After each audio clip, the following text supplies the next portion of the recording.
Once upon a time, in a city called Benares, there was a wise and clever man named Treasurer Little. He had a special skill for interpreting signs and omens. One day, as he was on his way to meet the king, he saw a dead mouse on the road.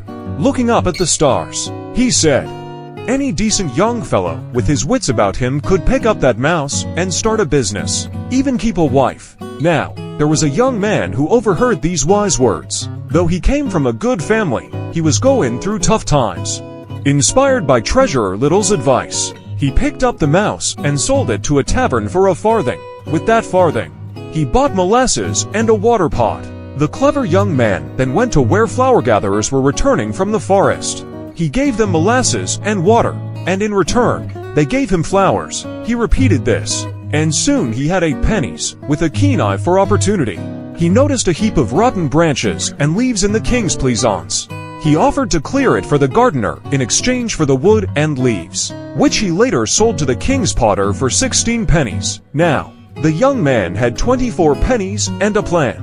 He supplied water to 500 mowers, and in return, they gave him bundles of grass. He heard about a horse dealer coming to town and bought all the grass, selling it to the dealer for 1,000 pieces. Then, with the help of a sea-trading friend, he bought a ship on credit and sold shares to other merchants, making 200,000 pieces in total. Grateful for his success, the young man went to Treasurer Little to share his story. Treasurer Little, impressed by his skills, married him to his own daughter and passed on his family estates. When Treasurer Little passed away, the young man became the new treasurer of the city. In the end, the Buddha revealed that in a past life, he was Treasurer Little, and little Wayman was his pupil. He emphasized the importance of starting small and being resourceful.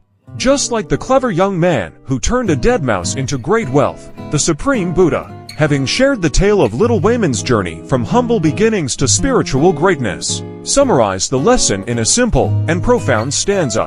With humblest art and trifling capital, a shrewd and able man will rise to wealth, e'en as his breath can nurse a tiny flame. The essence of the message was clear. Even the smallest beginnings, when coupled with wisdom and resourcefulness, could lead to great success.